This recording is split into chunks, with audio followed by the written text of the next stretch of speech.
दधाति पूर्वम् यो वै वेदांश्च प्रहिणोति तस्मै तं हदेवमात्मबुद्धिप्रकाशम् मुमुक्षुर्वै शरणमहं प्रपद्ये मुमुक्षुर्वै शरणमहं प्रपद्ये ॐ शान्तिः शान्तिः शान्तिः।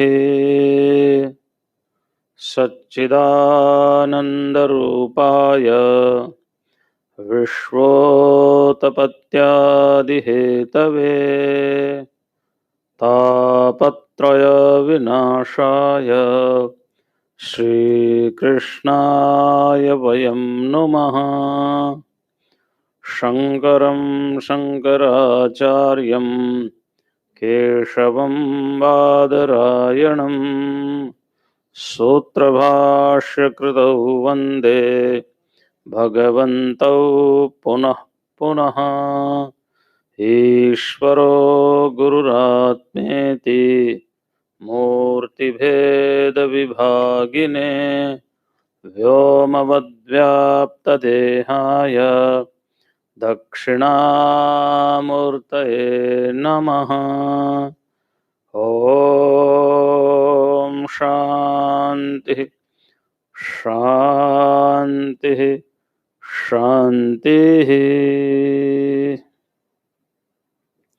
श्रीमद् भगवद गीता अध्याय 2 श्लोक संख्या 51,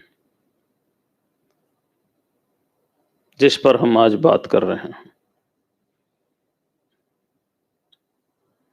परसों हमने चर्चा की थी, बुद्धि युक्तो जहाति है उभे सुकृत दुष्कृते तस्माद् योगाय युज्यस्व योगः कर्मसु। कर्म से कुशलता का मतलब है हम ऐसा कर्म करें कि कर्म करते हुए हम उनमें लिपायमान ना हो, ऐसा कर्म करें। कर्मणोपि बोद्धव्यम बोद्धव्यम च अकर्मण विकर्मणोपि बोद्धव्यम गहना कर्मणो गति। कर्म अकर्म विकर्म की गति बड़ी विचित्र है, गहन है। और कितनी गहन है, योग दर्शन में महर्षि पतंजलि ने एक बहुत सुंदर बात की। उन्होंने भाष्य लिखते समय प्रश्न उठाया कि क्या एक कर्म एक जन्म का कारण होता है? क्या अनेक कर्म एक जन्म के कारण होता है? क्या अनेक कर्मों से अनेक जन्म मिलते हैं? ये सब वहां पर प्रश्न उठाए। तो वहां पर व्यास भाष्य की पंक्ति है, दुर्विचित्रा ही कर्मणो गति। कर्म की गति बड़ी दुर्विचित्र है। एक कर्म से एक जन्म हो नहीं सकता, क्योंकि फिर कर्म तो हम बहुत करते हैं एक जन्म में, फिर कर्म बच जाएंगे। कर्म माने कर्म के फल, संस्कार, वासना, जन्म हमारे होते ही रहेंगे।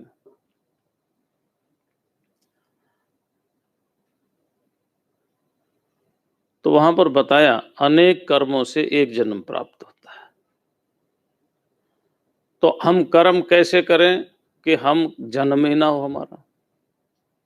कर्म कैसे करें हमारा जन्म ही ना हो? तो ऐसा जो अब हम कर्म करें, तो उसी के लिए भगवान ने अगला श्लोक 51वां श्लोक कहा है, कर्मजं बुद्धि युक्ता ही फलम त्यक्त्वा मनीषिणः जन्म बंध विनिर्मुक्तः पदम गच्छन्त्यनामयम्। कर्मजम, कर्म से उत्पन्न होने वाले को कर्मज बोलते हैं। तो कर्म से क्या मिलता है हमें? कर्म से हमें मिलता है अजय, हाँ, फल तो मिलता ही है, सुख और दुख, है ना। तथा सुख दुख के भोगने का आधार यानी शरीर। जो हम अनेक प्रकार के कर्म करते हैं, इष्ट और अनिष्ट, उन निष्ठानिष्ठ कर्मों के भोगने का जो आधार है वह है देह। तो कर्मजम माने शरीर, और कर्मजम माने शरीर प्राप्त होने के बाद भोगे जाने वाले विभिन्न भोग, चाहे सुख के हों, चाहे दुख के हों, चाहे कैसे भी क्यों ना हो। तो कर्मजम बुद्धि युक्ता ही फलम त्यक्त्वा मनीषिणः। कर्मजम फलम त्यक्त्वा, कर्म से उत्पन्न होने वाले फल को त्याग करके। तो देखो इसमें दो बात है। कर्म से उत्पन्न होने वाला देह है, तो देह को त्याग दें क्या? तो क्या करना है? यही तो भगवत गीता आनंद है ना, ये गीता का। देह में रहते हुए भी देह से ममत्व ना रखे, यही देह त्याग है ना। यहाँ फल तो त्याग सकते हैं। अच्छा एक बात है ना, हम तो भाई देहाती आदमी, देखो शहर की इतनी बात जानते नहीं। एक किसान खेत में जाता है, वो कहता है जी मैं तो निष्काम रूप से बीज बो रहा हूं, तो क्या बीज पैदा नहीं होंगे? है ना। एक व्यक्ति ने पेड़ लगाया, पूछो क्यों? हमारे इधर तो गांव देहात में पीपल के, इनके वृक्ष बहुत लगाते हैं लोग।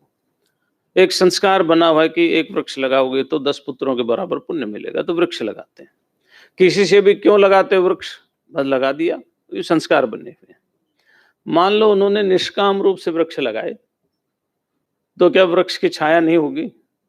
क्या वृक्ष के फल नहीं लगेंगे? अच्छा क्या उन वृक्ष के फलों को कोई खाएगा नहीं? मनुष्य नहीं खाएगा तो पक्षी तो खाएगा। तो ऐसे मान लो आपने निष्काम कर्म किए, तो निष्काम कर्म किए तो क्या उनको फल नहीं मिलेगा? अगर निष्काम कर्म करोगे तो फल कैसे त्यागे हम? और फल मिलेगा तो फल भोगने के लिए देह भी मिलेगा,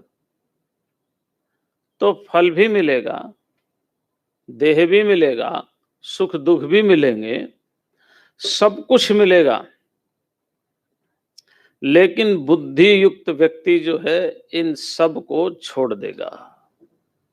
तो कैसे छोड़ेगा बुद्धि युक्त? बुद्धि युक्त समझ गए ना, योगज बुद्धि। कैसे छोड़ेगा? अब मान लो हम कहते हैं परमात्मा सुख भी तेरे दुख भी तेरे, कहते हैं ना सुख भी तेरे दुख भी तेरे। तो क्या सुख और दुख दोनों भगवान को देने के बाद हमें दर्द नहीं होगा? हमारा चेहरा प्रसन्न नहीं होगा? सब कुछ होगा। यही वेदांत है। वेदांत आपका जन्म सुख दुख नहीं छुड़ा रहा, वेदांत आपका जन्म मरण नहीं छुड़ा रहा। वेदांत तो केवल आपके अज्ञान की निवृत्ति करता है।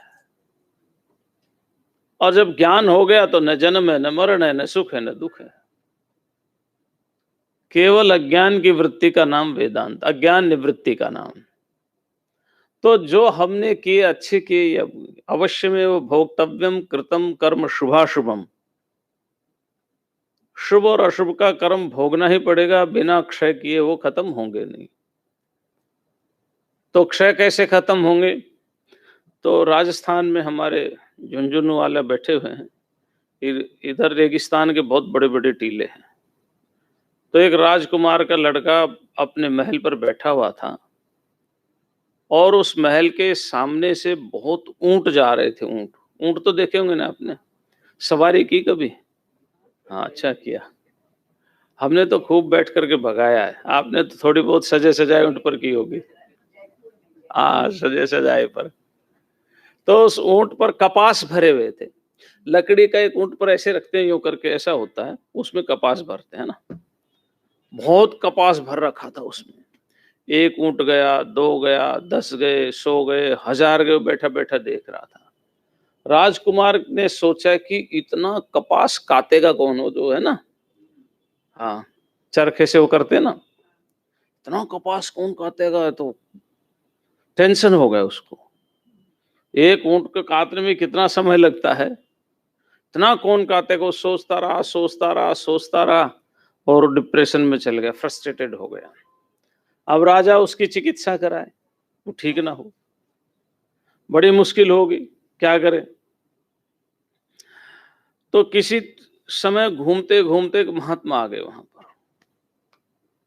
महात्मा आ गए तो राजा ने महात्मा के सामने समस्या रखी, एक ही पुत्र है, वो पागल हो गया, वो एक ही रट लगा रखी है, कपास कपास कपास, कौन इसको ठीक करेगा, कौन इसको बनाएगा धागा उसका।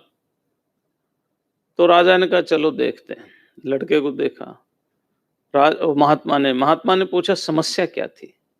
तो उन्होंने बोला ये बैठा हुआ था महल पे और बहुत सारे ऊंट कपास के भर करके जा रहे थे। महात्मा ने कोई बात नहीं, ठीक हो जाएगा। महात्मा बच्चे के पास गए, बच्चे के पास जाकर के बैठे, थोड़ी देर बात की। वो बच्चे को तो क्या बात करनी थी, उसको तो वही था। फिर महात्मा से धीरे से कहा, बोले एक बार बहुत सारे ऊंट कपास के भर करके जा रहे थे और एक व्यापारी का बहुत भारी नुकसान हो गया। तो बोले क्या हुआ। बोले एक ने उस कपास में आग लगा दी, कपास जल गया। बोला जल गया, हाँ अब उसको काटना नहीं पड़ेगा। लड़का ठीक, बोले हो गया काम। तो तो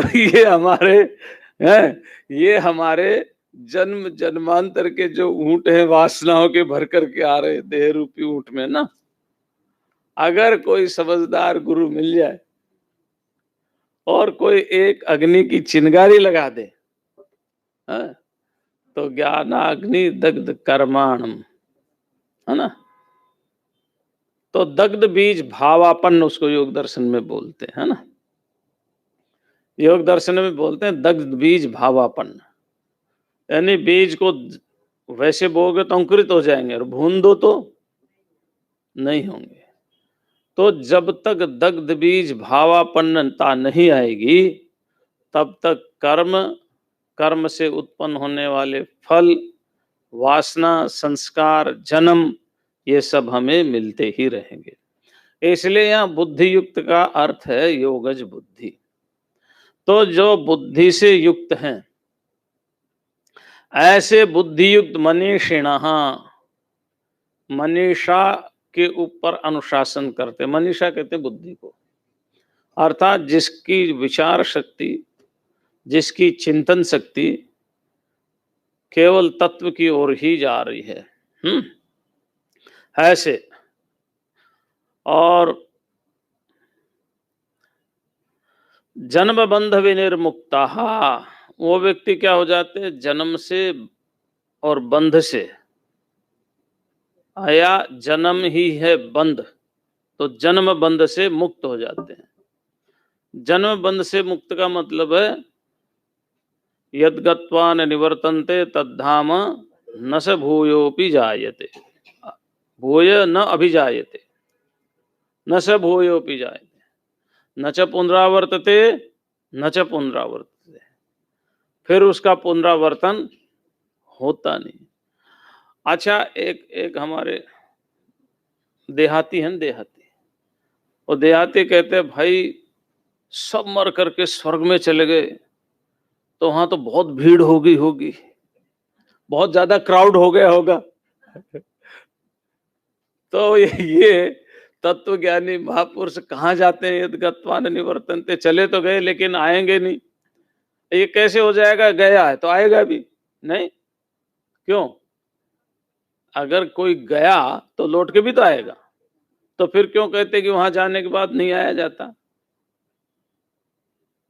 कह रहे नहीं यद्गत्वा न निवर्तन्ते, जहां से गए तो जहां गति है वहां अगति भी तो है ना, गति और गति दोनों ही है ना।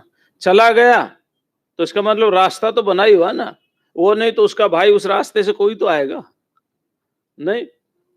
तो हाँ, तो वहां कहते हैं कि भाई ये जो जाना और न जाना या आना, ये आत्मा में अध्यार से प्रयोग किया जाता है समझाने के लिए। तो आत्मा का नहीं कहीं आना होता है न कहीं जाना होता है, वो तो व्यापक है, सूक्ष्म है, सर्व कारण कारण है।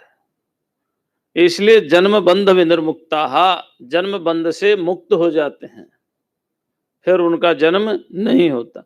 अच्छा, जन्म भी क्या है? मान्यता का नाम जन्म है। एक दिन में हमारा कितनी बार जन्म होता है और कितनी बार मरण होता है। किसी ने कहा आइए आप, बोले हम महात्मा हैं, तो हमारा एक जन्म हो गया महात्मा बनने का। एक ने कहा इन्होंने डॉक्टरेट कर रखी, तो बोलता आइए डॉक्टर साहब, तो हमारा दूसरा जन्म हो गया, हम डॉक्टर बन गए। किसी ने तपस्वी कह दिया तो हमारा एक जन्म हो गया। किसी ने हमें योगी कह दिया तो हमारा एक जन्म हो गया। तो हमारा दिन में न जाने कितनी बार जन्म होता है और कितनी बार मरना होता है। मान्यता ही तो जन्म, और क्या है? मान्यता का नाम ही जन्म है। और मान्यता को अपने से हटा देना, उसका नाम मुक्ति है। और मान्यता को कोई जबरदस्ती हटाए कि नहीं ये तो पढ़ा लिखा है ही नहीं, तो उसका नाम मरण है। इतना ही तो है, और कुछ नहीं है। जो हम कितनी ही एक दिन में जन्म लेते हैं, कितनी बार मरते हैं, कितनी बार हम अपनी मान्यताओं को बदलते रहते हैं, कितनी बार हम डॉक्टर बनते हैं, इंजीनियर बनते हैं, बिजनेसमैन बनते, माँ बनते, पिता बनते, भाई बनते, बहन बनते, बंधु बनते हैं, कितनी बार दिन में बनते। तो वो हमारा एक जन्म ही एक तरह से। ऐसे ही इस देह के साथ जब मैं पने का भाव आ गया तो एक जन्म हो गया, और इस मैं पने की निवृत्ति हो गई तो मरण हो गया। न अपना जन्म है न अपना मरण है। तो कर्म बंध विनिर्मुक्ता, फिर कहां जाएंगे? पदम गच्छन्ति अनामयम। देखो कहां जाएंगे कि अनामय पद को प्राप्त कर लेंगे। अनामय माने जहां कोई आमय नहीं है। आमय माने रोग। आमय माने मन में कोई तकलीफ आई, उसका नाम हो गया आधि। वो मन से शरीर में आई तो उसका नाम हो गया व्याधि। उन दोनों को अपना बना लिया तो उसका नाम हो गया उपाधि। और इन तीनों को हटा दिया तो उसका नाम हो गया समाधि। ठीक है ना? ठीक है ना? बस ये समाधि या अनाम है, सीधी सी बात है। मन में कोई रोग आया, मैं और मेरे पने का, है ना? मन में रोग आता है, मैं मेरे पने का मन में आता है। तो मन में कोई तकलीफ आई, उसका नाम हो गया आधि। वो मैं मेरा पना जब मन में आया, फिर वो शरीर में प्रकट हो गया तो उसका नाम हो गया व्याधि। फिर 6 फुट के 5 फुट के शरीर को मैं अपना मान लिया कि मैं इतना हूं, काला हूं, गोरा हूं, लंबा हूं, तगड़ा हूं, मोटा हूं, पतला हूं, इसका नाम हो गया उपाधि। और इन तीनों को हटा करके फेंक दो चद्दर की तरह से तो उसका नाम हो गया समाधि। यही अनाम है योग, और कुछ योग नहीं है ना? यही अनामय पद है, इसका नाम ही अनामय पद है। तो अनामय माने रोग रहित। तीनों प्रकार के रोग बताते हैं ना हम, आध्यात्मिक, आधिदैविक। बस जो मन में रोग पैदा होते हैं उनको आध्यात्मिक बोलते हैं। हाँ, जो शरीर और शरीर से बाहर कोई पशु मार गया, कोई अतिवृष्टि हो गई, अनावृष्टि हो गई, इसको आधिदैविक बोलते हैं, है ना? देवताओं से जो हो गया। देवता माने पंच महाभूत, ये देव हैं। और पंच महाभूत से निर्मित कोई भी है। रास्ते में जा रहे हैं, अच्छा भला जा रहे हैं, और एक जो बैल है वो दौड़ता आता है और सींग मार करके चला जाता है, हमारी कोई गलती नहीं थी। तो आधिदैविक, आध्यात्मिक और आदि भौतिक। आदि भौतिक माने ठोकर लग गए, गिर गए, सांप ने काट लिया, किसी ने मार दिया, है ना, एक्सीडेंट हो गया। ये तो 3 हुए जब हम इनको अपना मन में मान लेते हैं। तो आदि, व्याधि और उपाधि से रहित जो अवस्था है वो अनामय है, उसको अनामय। तो बतम गच्छन्त्यनामयम। ठीक है ना? हाँ, थोड़ा सा 2 श्लोक और जल्दी से करेंगे, फिर जो अब तक 15 दिन में पढ़ा है ना उसका एक बार रिवीजन करेंगे, है ना? यदा ते मोह कलिलम बुद्धिर्व्यतितरिष्यति तदा गन्तासि निर्वेदम श्रोतव्यस्य श्रुतस्य च। जब तेरी बुद्धि मोह कलिल से पार हो जाएगी। मोह कलिल है, कलिल माने दलदल, कलिल माने दलदल। और मोह किसका नाम है? देखो सीधी सी भाषा में है, हाँ बात तो ठीक है, बात तो उतनी ही है। एक बार एक बच्चा बोला अपनी माँ को, बोले माँ, हाँ बेटा बोल, मैं घर को छोड़ना चाहता हूँ, त्याग करना चाहता हूँ। माँ ने कहा क्यों बेटा, क्या हुआ? उसने कहा मैं भगवान को प्राप्त करना चाहता हूँ, परमात्मा को प्राप्त करना चाहता हूँ, उसके लिए मुझे घर छोड़ना पड़ेगा। वो दादी उसकी सुन रही थी। उसकी दादी ने बोला बेटा इधर आ, तेरे को मैं यही परमात्मा दिखा दूं तो फिर तू घर छोड़ेगा? मैं फिर नहीं घर छोड़ूंगा। तो दादी ने कहा बेटा आत्मा सो परमात्मा, जो तेरा आत्मा है ना वही परमात्मा है। बच्चे ने कहा दादी तेरे को तो मोह हो गया, तो मुझे बहलाना चाहती है ना। बच्चे ने घर छोड़ दिया। 20 साल बाद आया, आकर के दादी को प्रणाम किया, दंडवत प्रणाम किया। तो बोले बेटा क्या हुआ? भगवान मिल गया? मिल गया। कैसा? बोले जैसा तू कहती थी, आत्मा सो। तो बोले 20 साल क्या किया? बोले इसी बात को समझने में 20 साल लग गए। बात तो ठीक है ना? अब देह को अपना मानना ही मोह है, लेकिन इस बात को समझने में, है ना, बहुत टाइम लगता है। वही दलदल है ना? उसी का नाम क्या है? दलदल है, मोह कलीला, मोह रूपी दलदल। असत पदार्थों के प्रति आग्रह यानी पकड़, और उसके साथ साथ विपरीत भावना, दुराग्रह। एक तो हमने मान लिया कांच के टुकड़े को कि ये चांदी ही है, और दूसरा कोई समझा रहा है तो उसको समझने को तैयार है नहीं, अपनी ही बात पर हम अड़े हुए हैं। इसी का नाम मोह है। बुद्धि की विचित्रता है कुछ और मान रहे कुछ है कुछ और मान कुछ रहे हैं। इसी का नाम है मोह, और मोह रूपी दलदल। तो यहाँ भगवान भाष्यकार ने दलदल अर्थ नहीं किया, बड़ा प्यारा अर्थ किया है। भगवान भाष्यकार लिखते मोहात्मकम अविवेक रूपम कालुष्यम। यहाँ कालुष्य, कलल का अर्थ क्या किया? कालुष्य यानी कलुषता। कलुषता माने मल। मल कौन सा मल? कर्मज मल। क्योंकि जितना हमारे अंदर मल होता है वो कर्म से ही उत्पन्न होता है। तो ये जो कर्मज मल है ये मोह है, और ये मोह है वो आत्मा और अनात्मा का विवेक न होने के कारण है।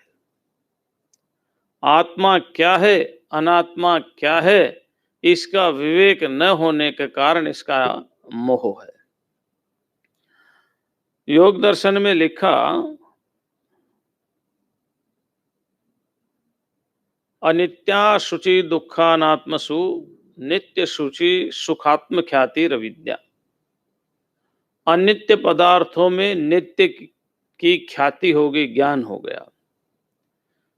शरीर अनित्य है और इसको हम समझने लग गए नित्य।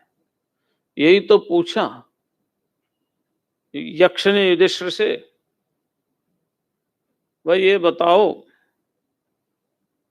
कौन सुखी है? सबसे ज्यादा संसार में किसकी सबसे ज्यादा चर्चा होती है? कावार्ता माने व्यापार, है ना, आजीविका के सब। और किम आश्चर्यम, सबसे बड़ा आश्चर्य क्या है? तो वहां लिखते हैं महाभारत में, अहनि अहनि भूतानि अहन्यहनि भूतानि गच्छन्ति यमालयम शेषः स्थातुमिच्छन्ति किमतः आश्चर्यम परम। आदमी आदमी रोज देख रहा है कि एक मर के जा रहा है, दूसरा मर के जा रहा है, तीसरा मर के जा रहा है, लेकिन जो देख रहा है वो सोचता है ये मरे मैं तो ऐसा ही रहूंगा। इससे बड़ा आश्चर्य और क्या है? ऐसे बड़ा कोई नहीं सोचता कि एक दिन हमें भी जाना है। अच्छा, व्यवस्था ऐसी कर दी परमात्मा ने, इतना धीरे धीरे शरीर में परिवर्तन होता है, हम हर क्षण हर समय अपने आप को नया ही समझते हैं कि मैं ऐसा ही था, ऐसा ही था और ऐसा ही रहूंगा। ये माया का एक विस्तृत स्वरूप भगवान ने प्रकट कर दिया। तो ये जो कालुष्य मोह का आत्म अनात्म जो अविवेक है, इस अनात्म अनात्म अविवेक से जब तेरी बुद्धि पार हो जाएगी, तो बुद्धि पार होने का अर्थ बुद्धिहीन नहीं समझ लेना, है ना। तो बुद्धि पार होने का मतलब है कि बुद्धि में अच्छी तरह से बैठ जाएगा कि आत्मा क्या है और अनात्मा क्या है। तो नित्य में अनित्य की भ्रांति और अशुचि में शुचि की भ्रांति, अपवित्र में पवित्र की भ्रांति। अब देखो हमारा शरीर क्या है, कितना पवित्र है, रोम रोम से गंदगी निकलती है, रोम रोम से, है ना। जिन बालों को हम कहते हैं कि ये बाल पता नहीं क्या क्या इसकी उपमा देते हैं, और वो एक बार खाते समय थाली में आ जाए तो थाली को सरका देते हैं, ले जाओ। जिन दांतों को हम कहते हैं क्या हंसावली है ना, वो दांत टूट करके थाली में आ जाए तो हाँ, बड़ा मुश्किल है। केशव केशन असकरी रिपुहि करते नाय, चंद्रमुखी मृगलोचनी बाबा कही कही जाए। केशव की एक कविता है, लेकिन वही केश जिसके लिए केशव कवि ने ऐसा कहा, वही केश बुढ़ापे में आ जाए तो बड़े महंगे हो जाते। क्यों? पहले लोहे के थे, फिर चांदी के हो जाते हैं। नहीं, बड़े महंगे हो जाते बुढ़ापे में, पहले लोहे के थे फिर वो चांदी के हो जाते। ये शरीर हमारा कहां से पवित्र है, लेकिन इसको इतना पवित्र मान रहे हैं। रोज तो स्नान करना पड़ता है, और थोड़ा सा कहीं घाव हो जाए तो घृणा और हो जाती है। थोड़ा सा कहीं घाव हो जाए फिर भी, लेकिन हम इस शरीर को इतना पवित्र मानते हैं, और इतना पवित्र मान करके मोह में फंसे हुए हैं। तो इसलिए ये जो अपवित्र में पवित्र की भ्रांति, अनित्या शुचि और दुख में सुख की भ्रांति। दुख है लेकिन मान रहे हैं सुख है। जैसे हमारा जन्म है, जन्म के बाद कैलकुलेशन करके देखो हमें कितना सुख मिला है।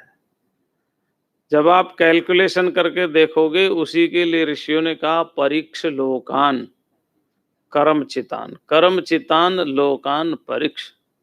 कर्म से जो आपने एकत्रित किया है, धन दौलत मकान पैसा पति पत्नी पुत्र, जो भी कुछ हुआ है कर्म से हुआ है, उनको जरा परीक्षण तो करके देख लो, आपके साथ रहेगा या नहीं रहेगा, कहां तक आपके साथ जाएगा, कहां तक नहीं जाएगा, स्थिर है या नहीं है। तो क्या करे फिर? ब्राह्मणों निर्वेद आयात, फिर ब्राह्मण को निर्वेद हो जाना चाहिए, वैराग्य धारण कर लेना चाहिए। तो जब परीक्षा करेंगे तो वैराग्य होगा ना, और हमारी परीक्षा की प्रणाली उल्टी हो जाएगी तो परीक्षा की प्रणाली उल्टी होगी तो तब मुश्किल हो जाएगा। रज्जु में सर्प की भ्रांति तो ठीक है, अगर सर्प में रज्जु की भ्रांति हो जाए तो फिर क्या होगा? रज्जु में सर्प की भ्रांति तो मिट जाएगी, लेकिन सर्प में अगर रज्जु की भ्रांति होगी तो फिर वो काट के ही छोड़ेगा। अब रज्जु सर्प में उसके उठाएंगे। ऐसे ही हमारा चिंतन कहीं ऐसा ना हो कि सर्प में ही रज्जु की भ्रांति कर ले।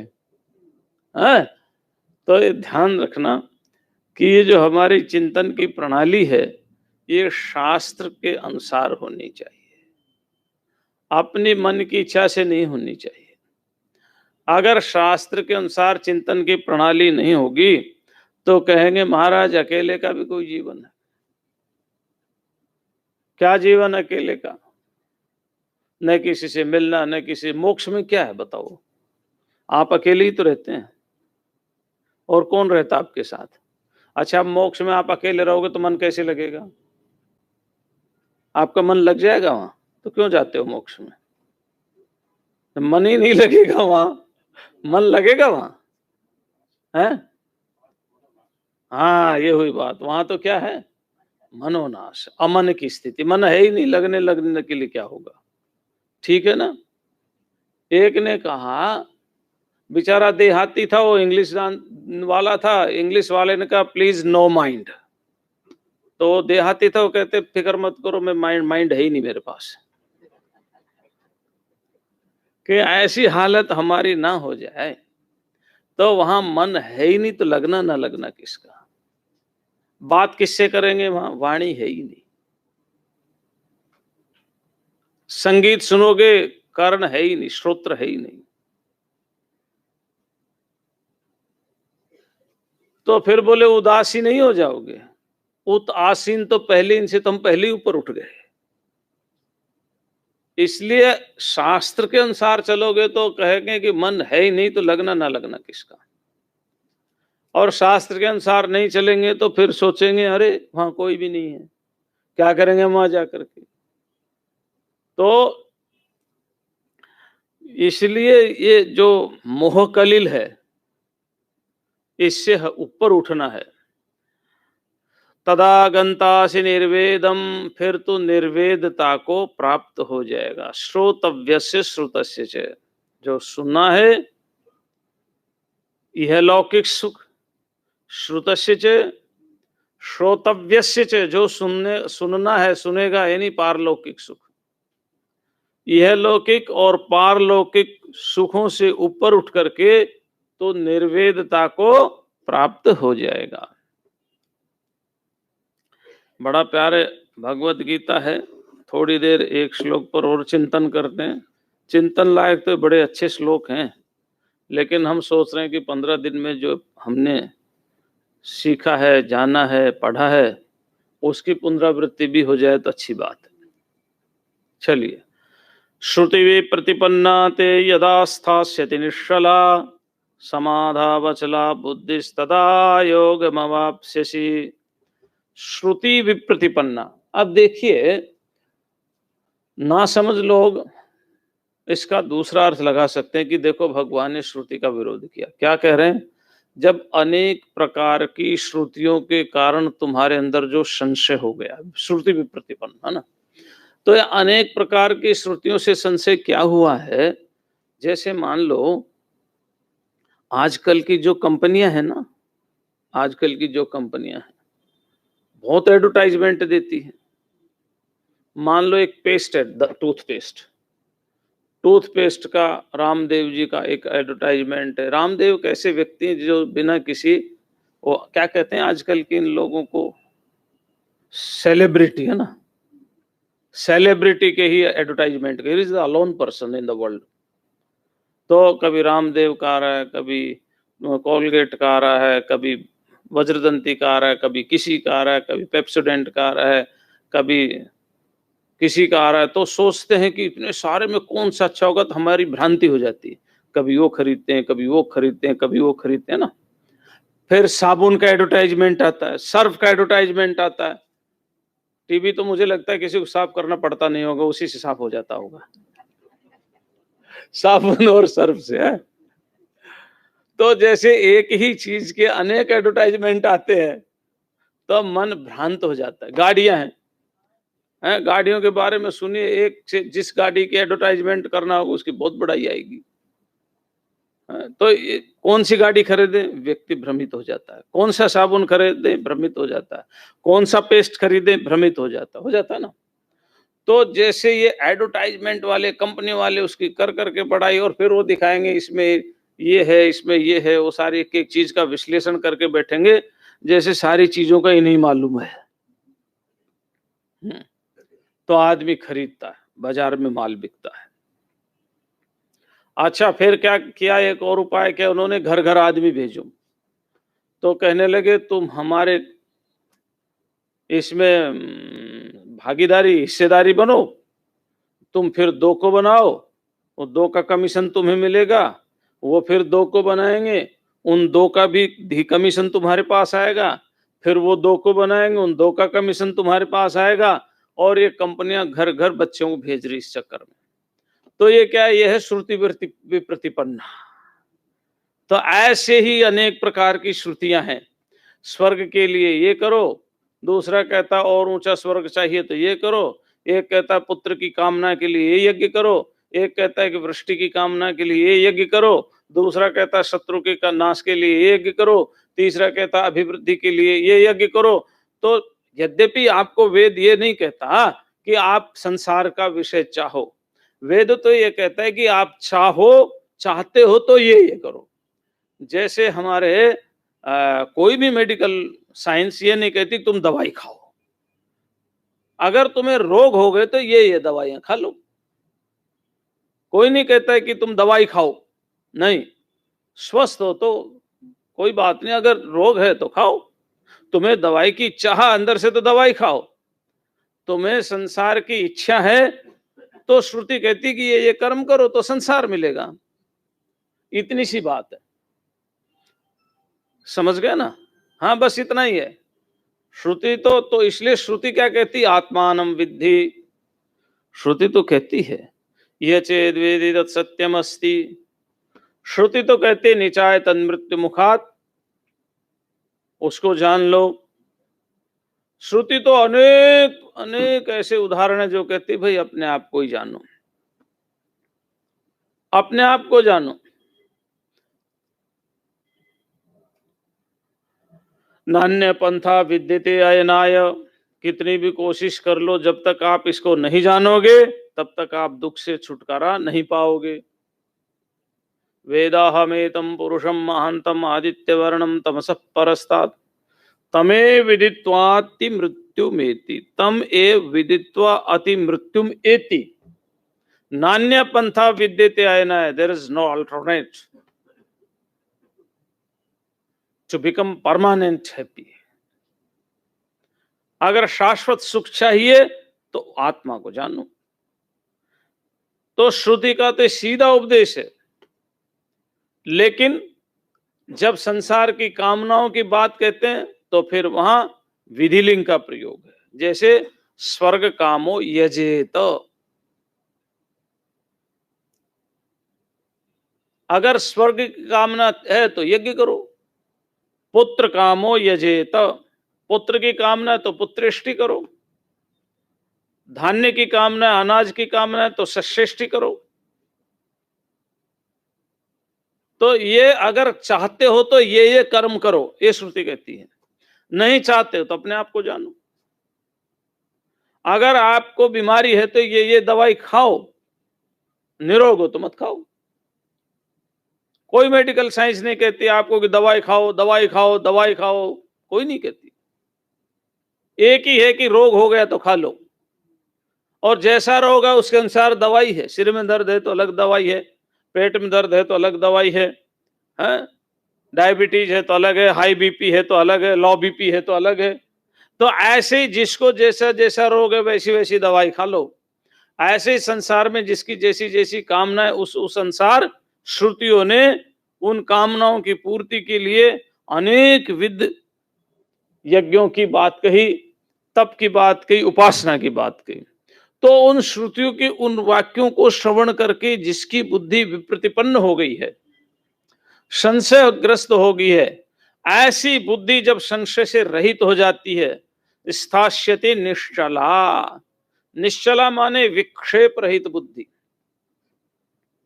ऐसी जब विक्षेप रहित बुद्धि हो जाती है तो समाधा वचला बुद्धि, समाधि में बुद्धि अचल हो जाती है। अचल माने यथा नेंगते सोपमा स्मृता, यथा दीपो निवातस्थो नेंगते सोपमा स्मृता।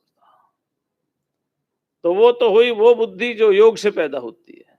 और यहाँ समाधि के दो अर्थ भगवान भाष्यकार ने किए। एक तो आत्मा, अर्थात आत्मा में जाकर के बुद्धि निश्चल हो जाती है, स्थिर हो जाती है, अर्थात बुद्धि का काम वहां पूरा हो जाता है। और एक अर्थ किया योग बुद्धि। योग बुद्धि का अर्थ है कि उस समय विचार रहित अवस्था आती है, जिसको चित्त वृत्ति निरोध कहा है। तो सर्व निरोधात, संपूर्ण चित्त वृत्तियों का जब निरोध हो जाता है तो फिर असंप्रज्ञात समाधि कहलाती है। तो उस स्थिति में, अच्छा, अब ये जो आगे के श्लोक स्थित प्रज्ञ के, इनको तो हम अगले साल सुनाएंगे। अब थोड़ा जो अब तक पढ़ा है उसको एक बार फिर से विचार कर लें, है ना, 15 मिनट में, ताकि हम जो पढ़ करके आए हैं 15 दिन में, जो हमने सुना है उसको हम फिर से एक बार मेमोराइज कर लेंगे तो जरा दिमाग में बैठ जाएगा। तो मेमोराइज करने के लिए हमने यहाँ मुख्य रूप से 3 चीजें बताई है। मुख्य रूप से एक ज्ञान और ज्ञान निष्ठा, दूसरा है कर्म और कर्म निष्ठा, तीसरा है योग और योग निष्ठा। ये 3 बात की, समझ गए ना? हाँ। तो श्लोक संख्या 11 से लेकर के और 30 तक तो ज्ञान के बारे में बात है। ना मैं मरता हूं ना तू मरता है, दोनों सदा अमर हैं, हैं? ठीक है ना? क्यों? क्योंकि हम सूक्ष्म हैं, अनादि हैं, अव्यय हैं, अज हैं, अमर हैं, अविनाशी हैं, चेतन है, एक रस है, सदघन है, चिदघन है और आनंद घन है। ये तो ज्ञान हो गया, ज्ञान हो गया ना ये। तो 11 श्लोक से लेकर के 30 श्लोक तक तो ज्ञान की बात की है, विभिन्न प्रकार से की है। बस इतनी ही बात, एक ही चीज को अनेक प्रकार से उस चीज को समझाया गया है। और 30 से लेकर के 40 तक कर्मयोग की बात की, 38 तक है, पर चलो 40, 39, 40 उसी की भूमा का है आगे। कर्मयोग की बात की। क्यों कर्मयोग की बात कही? भाई, जो चीज हमने कहा कि एक वस्तु है, तो इसके लिए हमारे शास्त्रों में एक वाक्य प्राप्त होता है कि एक है ज्ञान शक्ति, क्रिया इच्छा शक्ति, ज्ञान शक्ति, क्रिया शक्ति। तो पहले तो हम किसी वस्तु के बारे में जानते हैं, ठीक है ना, फिर वस्तु की प्राप्ति की इच्छा करते हैं, फिर उसके लिए हम कर्म करते हैं, प्रयत्न। अगर कर्म ही अर्जुन से करवाना, क्योंकि भगवान बार बार कहें तस्मात् युध्यस्व भारत, इसलिए खड़ा हो और युद्ध कर, तो ये बार बार भगवान कह रहे हैं युद्ध करने के लिए। तो युद्ध करने के लिए बार बार भगवान कह रहे हैं, तो युद्धाय युज्यस्व तस्मात् उत्तिष्ठ कौन्तेय युद्धाय कृत निश्चय, ये जो बार बार कह रहे हैं, अगर आपको अर्जुन से कर्म ही करवाना था तो फिर ज्ञान का उपदेश दिया क्यों? सीधा कर्म का ही दे देते ना। क्यों आत्मा की अजरता अमरता की बात कही? क्यों कहा नायम भूत्वा भवितावान भूय? क्यों कहा नैनम छिन्दन्ति शस्त्राणि नैनम दहति पावकः? क्यों कहा क्लेद्येम छेद्येम शोष्येव च? ये सारी बातें क्यों की? आप सीधा ही कर्म की बात कर देते, ठीक है ना? तब आपको युद्ध ही करवाना है। आप कह ही रहे हो तस्मात् उत्तिष्ठ कौन्तेय युद्धाय कृत निश्चय, अर्जुन खड़ा हो, युद्ध करना ही है, निश्चय कर लो। ततो युद्धाय युज्यस्व नैवं पापमवाप्स्यसि। तो आपने जब कर्म की ही बात करनी थी तो ये आत्मा का उपदेश किस लिए दिया? किस लिए दिया? ठीक है ना? क्यों नहीं देना चाहिए था ना? अरे जब युद्ध ही करवाना था तो किस लिए दिया बताओ? हाँ। तो आप तो युद्ध में खड़े नहीं है। अच्छा। कम नहीं है, ये बात ठीक है, हो सकता है, क्योंकि ये भी तो एक युद्ध है ना। वो किसी की पत्नी का जन्मदिन था, तो उसने ऑफिस से फोन कर दिया कि एक केक बनवाने के लिए। केक पहुंच गया, दूसरे दिन हॉस्पिटल में था। मिलने के लिए उसका दोस्त गया, बोले क्या हुआ? बोले हुआ क्या, कल पत्नी का जन्मदिन था, मैंने उसको कहा था लिख देना हैप्पी बर्थडे तपस्या, उसने लिख दिया हैप्पी बर्थडे समस्या। तो ये युद्ध हो गया। तो ये युद्ध हो गया। बात तो ठीक है, युद्ध ही है। तो युद्ध तो है। तो ये आत्मा का उपदेश पहले क्यों दिया? इसलिए दिया कि अगर हम पहले किसी श्रेष्ठ वस्तु के बारे में नहीं बताएंगे तो उसकी प्राप्ति के लिए हमारे अंदर संस्कार पैदा नहीं होंगे। पहले बताएं तो, जब तक बताएंगे नहीं तो प्राप्त करने की इच्छा होगी नहीं। इसलिए भगवान ने पहली ही चोट मारी अंदर जाकर के। क्या कहा? क्लैब्यमास्मगमः पार्थ। हाँ। फिर अर्जुन ने कहा मैं क्या करूं, ये गुरु लोग आगे खड़े हैं सामने। फिर और गहरी चोट मार दी अंदर जाकर के। अशोचानन्वशोचस्त्वम। तो अब अर्जुन हिला, ये क्या बात हो गई?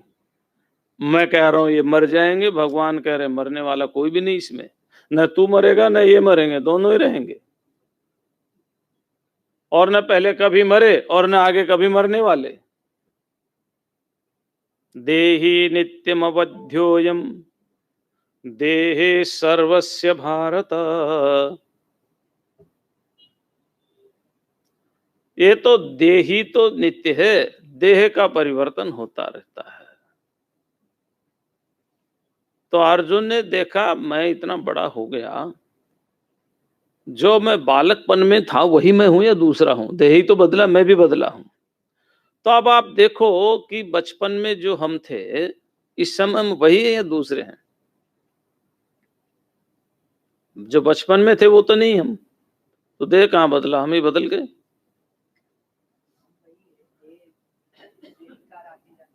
कैसे कैसे जाने कि हम वही हैं? कैसे जाने कि हम वही हैं? जाने कैसे कि हम नहीं बदले, हम वही हैं? कैसे जाने? क्यों? क्योंकि बचपन में जो मुझे अनुभव हुआ, उस ज्ञान का अनुभविता मैं वही हूं।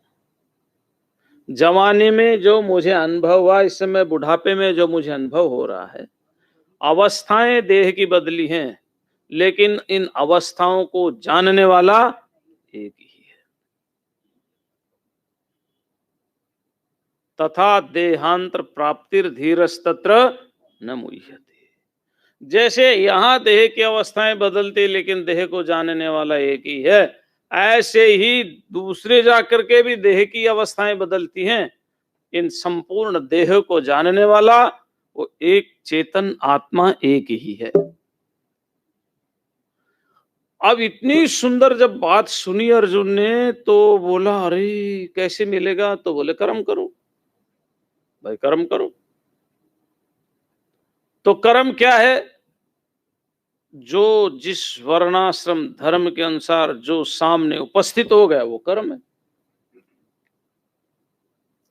अब तेरे सामने तो क्षत्रिय है और क्षत्रिय के सामने युद्ध उपस्थित हो गया है, इसलिए युद्ध कर, यही कर्म है। तो युद्ध तो बहुत करते हैं, सभी तो युद्ध करके मुक्ति को प्राप्त होते नहीं। हो भी जाते हैं कुछ कुछ। कौन होते हैं? जो रण में युद्ध करते समय सामने से लड़ते हैं, पीठ दिखा करके भगते नहीं, और उसमें जो मारे जाते हैं। आज की तरह वो युद्ध नहीं था, आज तो किसी को युद्ध मैदान में जाना ही नहीं। एसी रूम में, कंट्रोल रूम में बैठ करके खाली सेट करना है कि कौन से शहर के कितने लोग मारने, है ना? मतलब शहर को तहस नहस करना है या खाली प्राणियों को ही मारना है। उसी तरह का बम वो एडजस्ट कर देते हैं। केवल प्राणियों को मारना हो तो हाइड्रोजन बम छोड़ देंगे, और सभी को मारना हो तो न्यूक्लियर बम छोड़ देंगे। थे ये हथियार उस समय भी? ऐसा नहीं उस समय नहीं थे, लेकिन ये कर्म है। अच्छा, तो ये तो हो गया कर्म योग, आ गए ना समझ में। कर्म योग के बाद अब आया योग, बुद्धि योग। ये क्यों आया बुद्धि योग?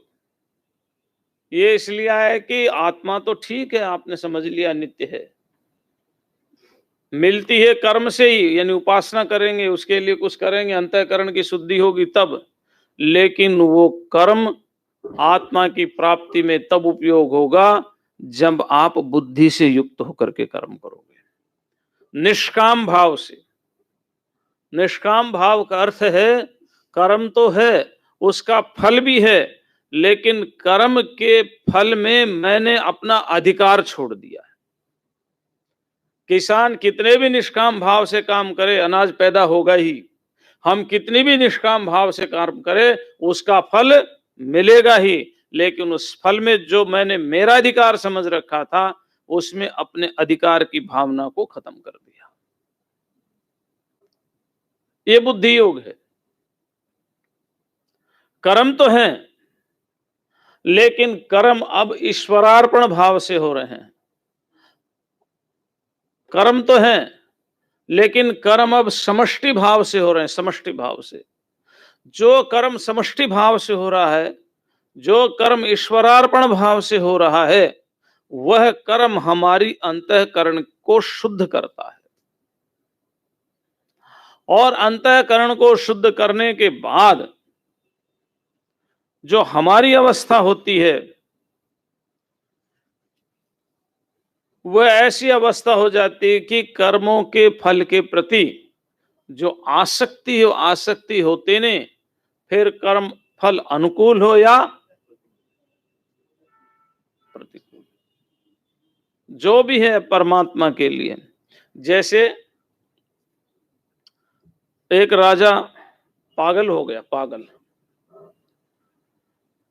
अब मंत्री परेशान, बिना राजा के प्रजा परेशान, मंत्री परेशान, क्या करें इसका। संयोग से उस नगर में एक महात्मा आ गए। महात्माओं का काम यही है ना। महात्मा जो है ना, सबसे बड़े साइकिट्रिस्ट होते हैं, ध्यान रखना। इनसे बड़ा कोई साइकिट्रिस्ट नहीं हो सकता। तो मंत्री महात्मा के पास गए, कहने लगे राजा को ले आओ। राजा को ले आए। राजा भी बोला महाराज मुझे ज्ञान दो। तो बोले ज्ञान तो दे दूंगा, लेकिन उसके लिए तेरे को सर्वस्व समर्पण करना होगा, सब कुछ सौंपना होगा। धन दौलत, पुत्र पत्नी, मित्र, राज पाठ, सब मेरे को देना होगा। महाराज ने कहा मैं संकल्प लेता हूं, सब आपका। संकल्प ले लिया। तो बोले राज मेरा हो गया ना? हाँ आपका हो गया। परेशानी क्या थी राजा को? राज्य की परेशानी थी कि इतना नुकसान हो गया, इतनी जमीन चली गई दूसरे राजा के यहाँ, इतना ये चला गया, यही सब उसको परेशानी थी। तो महात्मा ने कहा ठीक है, राज मेरा और शासन तुम करो। बोले महाराज इसी से तो मैं परेशान हूं, इसी से ही तो मेरे को फ्रस्ट्रेशन डिप्रेशन आया है। कभी कोई राजा आक्रमण कर देता, मुझे चिंता रहती है कि मैं कहीं हार ना जाऊं, मेरा कहीं बैंक बैलेंस कम ना हो जाए, जो राजकोष है वो कम ना हो जाए। तो कहने लगे तू हार जीत की परवाह छोड़, राज मेरा है ना, तू तो कर्म कर। हारे या जीते उससे तुझे क्या लेना, लाभ हो या हानि उससे तुझे क्या लेना देना। तू तो सोच ले मैं गुरुजी की सेवा कर रहा हूं। राजा राज करने लग गया, उससे भी अच्छा राज चलने लग गया। महात्मा कुछ दिन घूम करके आए तो मंत्री भी और राजा भी स्वागत के लिए खड़े हो गए। कैसा राज चल रहा है? बहुत अच्छा। क्यों? राजा ने कहा पहले मुझे डर ये था कि कहीं मेरा राज न चला जाए, राज तो अब भी मैं वैसा ही कर रहा हूं, पर अब राज मेरा नहीं है तो मैं सोचता हूँ राज जाए या रहे, मैं तो गुरुजी की सेवा कर रहा हूं, मुझे अच्छे से सेवा करनी है। मुझे राज के प्राप्त होने की या राज के खोने की चिंता खत्म हो गई। मुझे राजकोष में कितना धन है और कितना नहीं, इसकी चिंता खत्म हो गई। तो ईश्वरार्पण बुद्धि का अर्थ है कि लाभ है या हानि है वो हमारा काम नहीं है। हमारा काम उत्तम कर्म, श्रेष्ठ कर्म, समर्पण भाव से कर्म करने का है। ऐसा जब हम कर्म करते हैं तो हमारी बुद्धि में जो मैं और मेरापन है निकल जाता है। ये जो मैं और मेरापन निकलना है, इसको ही मोह कलिल कहा है। तो यहां पर हम मुख्य रूप से तीन चीजों का यहां पर हमने श्रवण किया। एक तो ज्ञान और ज्ञान की निष्ठा, एक कर्म और कर्म योग, यानी कर्म केवल अपने लिए करेंगे तो बंधन का कारण हो जाएगा, और कर्म परमात्मा के लिए करेंगे और उसके फल में अपने अधिकार के भाव को समाप्त कर देंगे तो हमारा अंतःकरण पवित्र होगा। और फिर अगर हम योग करते हैं तो योग में समाधि की अवस्था आती है, चित्त की एकाग्रता की अवस्था आती है। तो महाराज जी, ऐसा जिसने उस आत्म तत्व को समझ लिया, ऐसा जिसने ईश्वरार्पण योग किया, और ऐसा जिसने मोह से परे जाकर के बुद्धि को स्थिर करके योग में समाधि लगाई, ऐसा व्यक्ति होता कैसे है? कैसा होता है वो? कैसे वो चलता है, कैसे वो बोलता है, कैसे वो खाता है? कुछ पहचान है उसकी? कैसे पता चले हमें कि भाई ये व्यक्ति आत्मज्ञान को प्राप्त हो गया? क्या पहचान है उसकी? तो भाई भगवान कृष्ण ने कहा, अर्जुन, उसके लिए 1 साल तप करना पड़ता है। पहले जीवन में 1 साल तक उसको अभ्यास करना पड़ता है, फिर 1 साल बाद पता चलता है कि वो कैसा है। तो बड़ा आनंद आया, बड़ा अच्छा लगा। इन दिनों में 18 तारीख से आज 2 तारीख हो गई, हमने तो प्रयत्न किया है। राम सुखदास जी महाराज एक बात कहते थे, वो कहते थे, एक बार हमें किसी ने कहा, महाराज जी आप अच्छे से अच्छा प्रवचन सुनाओ। तो हमने उनको कहा, भाई बुरे से बुरा सुना करके मुझे अपनी बेइज्जती करानी है? मैं तो सुनाऊंगा तो अच्छे से अच्छा ही सुनाऊंगा। तो हमने तो कोशिश की अच्छे से अच्छा सुनाने की, फिर भी शास्त्र गहन है, भगवान की वाणी है, हमारी सामर्थ्य नहीं समझने की, समझाने की। कहीं कोई त्रुटि हो जाए तो ध्यान नहीं देना, और हरि इच्छा, प्रभु इच्छा, भगवान की इच्छा। फिर इसी तरह से अगले साल मिलेंगे, फिर चर्चा करेंगे। ये तो संयोगः विप्रयोगान्त, हमारे यहाँ एक वेद मंत्र है अथर्ववेद का, उसमें लिखा है, मधुमन में निष्क्रमणम, मधुमन में परायणम, वाचम वदामि मधुमत, भूयासम मधु संदृश। हमारा संयोग है वो भी मधुर हो, और हमारा वियोग है वो भी, मिलना भी मधुर हो, बिछुड़ना भी मधुर हो, हमारी वाणी भी मधुर हो, और हम मधु के समान अपना समग्र जीवन मधुर्यमय बना दें। इसी के साथ संयोग भी मधुर रहा, वियोग में मधुरी रहेगा, और वाणी भी मधुर रहेगी, और फिर इस मधुसूदन की वाणी को सुनकर के हमारा जीवन मधुमय होगा। है, ये तो मधुसूदन की वाणी है ना, फिर मधुमय होगा। इन्हीं शब्दों के साथ मैं अपनी वाणी को विराम देता हूं। ओम शांति शांति शांति।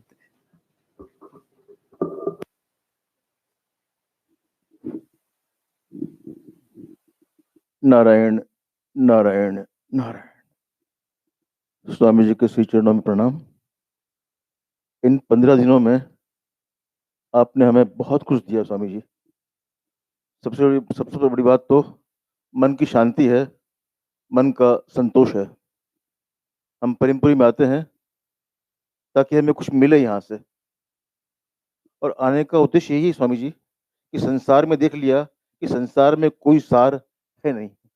सार जो है वो केवल परमात्मा से जुड़ने में है, और परमात्मा से जोड़ने का काम आप संत लोग करते हैं।